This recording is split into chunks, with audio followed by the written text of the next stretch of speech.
सुप्रभात बच्चों। मैं हिंदी शिक्षक उमेश वर्मा। आज हिंदी कालांश के अंतर्गत आज का विषय शीर्षक सिल्वर बाइंडिंग। ठीक है, सिल्वर बाइंडिंग जो पाठ है बच्चों, इसके लेखक मनोहर श्याम जोशी हैं। सिल्वर बाइंडिंग पाठ लेखक मनोहर श्याम जोशी द्वारा लिखा गया पाठ है। बच्चों, इस पाठ को पढ़ने से पहले संक्षेप में इस पाठ का जो सारांश है या सार है उसको जान लेते हैं। तो बच्चों, इस पाठ का जो सारांश या सार इस प्रकार है कि इस पाठ के जो प्रमुख पात्र हैं वो यशोधर बाबू हैं और किसनंदा हैं।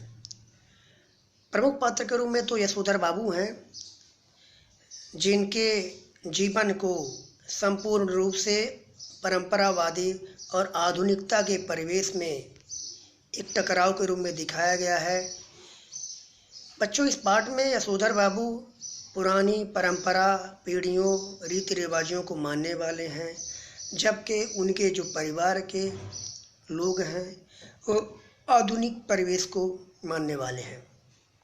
इस कारण से उनमें और उनके परिवार वालों में काफ़ी अनमेल है। ठीक है, और जो है बीच बीच में बहुत सारे टकराव भी आते हैं। ठीक है, कारण यह है कि इसमें जो इस पाठ के जो प्रमुख पात्र यशोधर बाबू हैं वो अपना आदर्श किसनंदा को मानते हैं, और किसनंदा चूँकि दिल्ली में रहते थे और उनका गांव पहाड़ी क्षेत्र था और यशोधर बाबू उनके गांव के रहने वाले थे। जब शुरू में जब वो यशोधर बाबू दिल्ली आए थे तो किसनंदा के पास ही रहे थे और वहाँ रह करके किसनंदा की सेवा सत्कार किया करते थे, उनके आदर्शों पर चलते थे। किसनंदा भी उस दौरान इनको नौकरी में दिलाने का प्रयास किया, लेकिन कम उम्र होने के कारण उन्हें उस दौरान नौकरी नहीं मिली।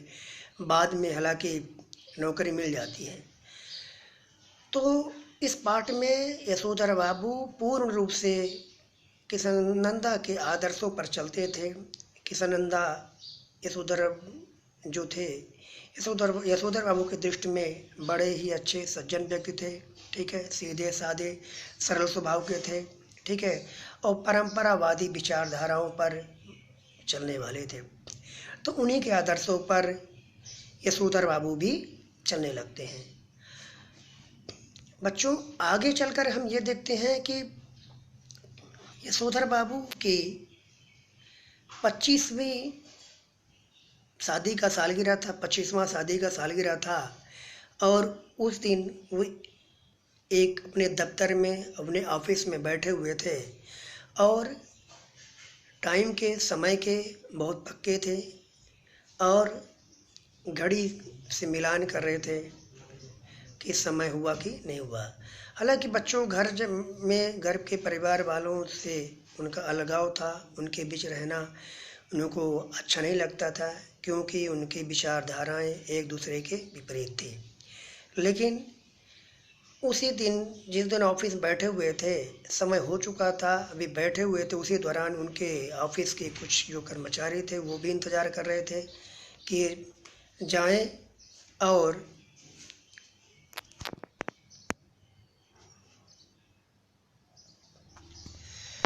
वो जाएं तो हम लोग भी जाएं। तो इस प्रकार से ऐसे ही चर्चा करते हुए किसी ऑफिस के कर्मचारी ने, जिसका नाम चड्डा था, उस वह पूछ बैठता है कि आपके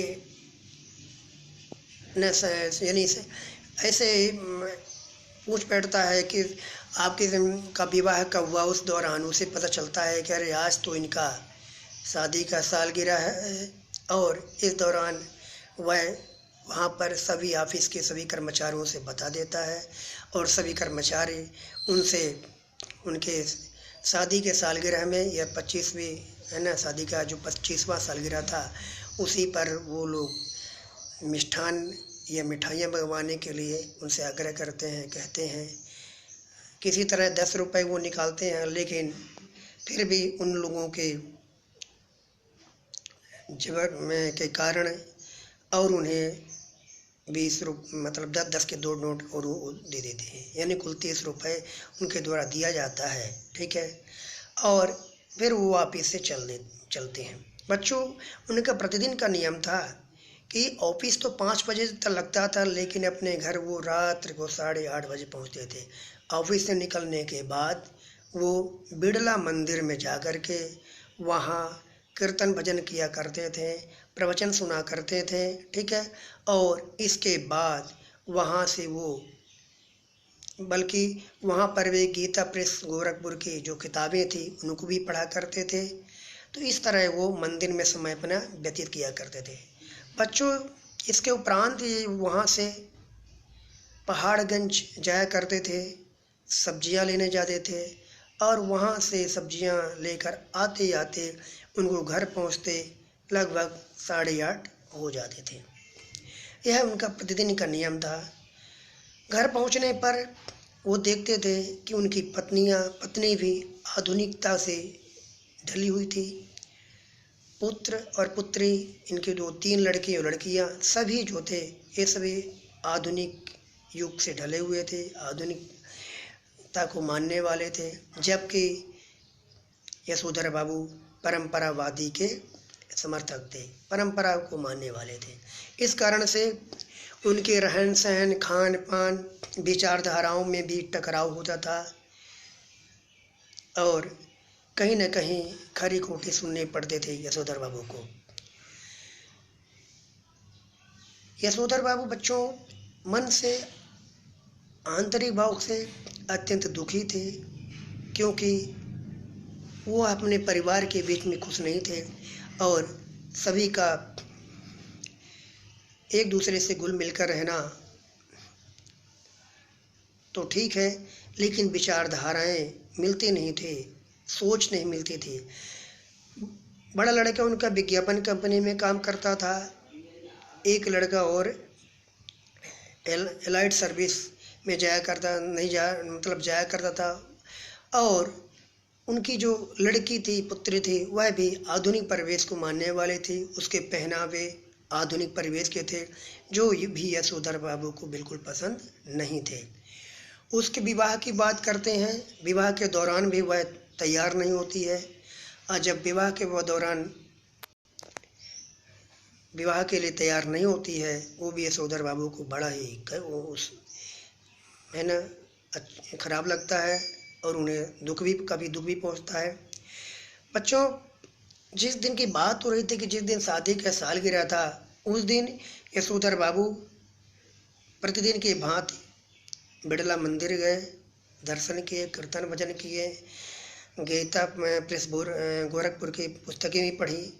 उसके उपरांत वो सब्जी लेने पहाड़गंज गए, और वहाँ से लौट करके जैसे वो आते हैं, अपने घर के द्वार पर आते हैं, तो देखते हैं कि उनका घर पूरी तरह सजा हुआ था, ठीक उसी भांति जिस प्रकार सुदामा जब अपनी नगरी कृष्ण के यहाँ से लौटकर जब अपनी नगरी पहुँचते हैं तो इतना बदलाव आ गया था, घर बार महल सब कुछ बदल गया था।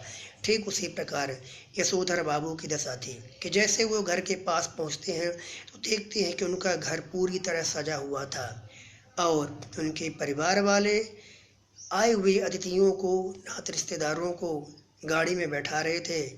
उनका बड़ा बेटा भी कुछ लोगों को गाड़ी में बैठा रहा था।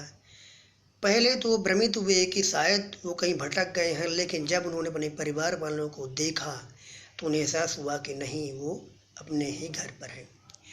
जैसे ही घर पहुंचते हैं, घर वाले उन पर एक साथ टूट पड़ते हैं। अब आप आए हैं, आपको मालूम है कि शादी का आपका सालगिरह है, 25वां सालगिरह है, और इस प्रकार से आप जो है अभी आ रहे हैं।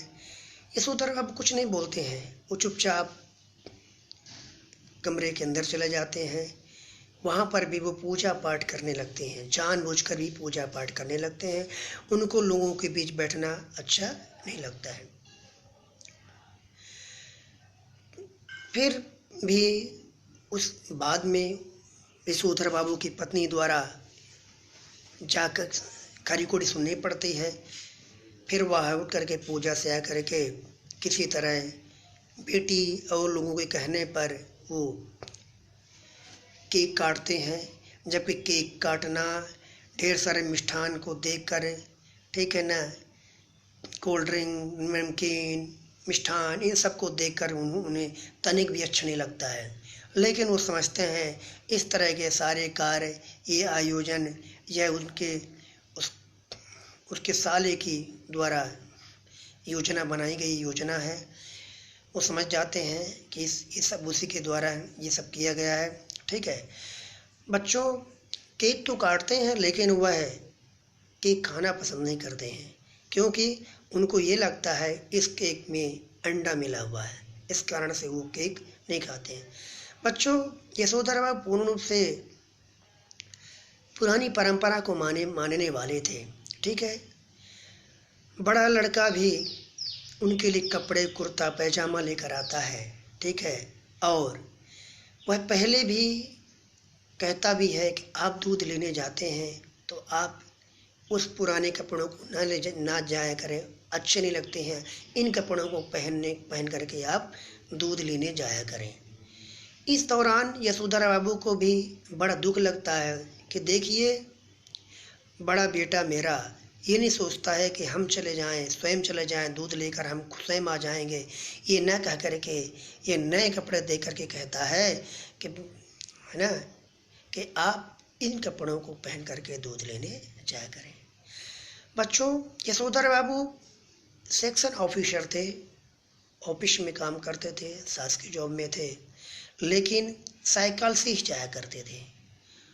उनके परिवार वाले उनको उल्टा सीधा कहा करते थे कि साइकिल से तो चपरासी जाता है, आपको तो गाड़ी में, स्कूटर में जाना चाहिए। बच्चों यशोधरा बाबू किशनंदा के साथ रहे, किशनंदा भी उनका भरपूर ध्यान रखते थे। बच्चों ये भी मैं बताना चाहूँगा कि किशनंदा दिल्ली में रहते थे और उनके गांव के कई लोग आकर के उनके पास रहा करते थे और किशनंदा के माध्यम से कहीं न कहीं नौकरी पा जाते थे। बच्चों कभी कभी यशोधरा बाबू को लगता कि विवाह करना ही बेकार है, लेकिन जब वो किशनंदा की ओर कभी कभी ध्यान देते हैं कि उनका जीवन तो सुखमय रहा, लेकिन जीवन के अंतिम छोर में जब वो रिटायर हो गए थे, उस दौरान उनकी कोई देखभाल नहीं किया, कोई साथ नहीं दिया, और बाद में वो जाकर गांव चले गए, गांव में रहने लगे थे। गांव में जब रहने लगे और तो ठीक यहाँ से जाने के बाद 1 साल बाद उनका देहांत हो गया। तो उनके उस देहांत पर, दुख पर भी काफ़ी दुखी थे, उनकी मृत्यु पर भी काफ़ी दुखी थे, लेकिन सब यशोधरा बाबू पूर्ण रूप से टूटे हुए थे, क्योंकि अपने घर के लोगों के प्रति उनका लगाव या उनका इनके प्रति लगाव, विचारधाराओं का, ठीक है, रहन सहन, खान पान का, और सबसे दुखद बात तो ये थी कि उनकी पत्नी ही स्वयं आधुनिकतावादी थी और वह इनके खिलाफ थे।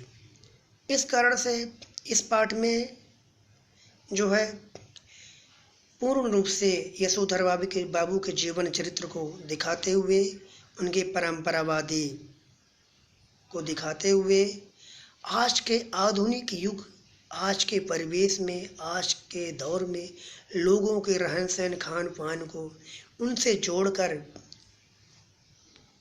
एक अंतर दिखाया गया है कि आधुनिकता और परंपरावादी में क्या अंतर है और किस प्रकार से यशोधरा बाबू इस पाठ में टूटे हुए, हताश और निराश एवं कितने दुखी हैं। तो बच्चों इस प्रकार से इस पाठ का संक्षेप में सारांश रहा। धन्यवाद बच्चों।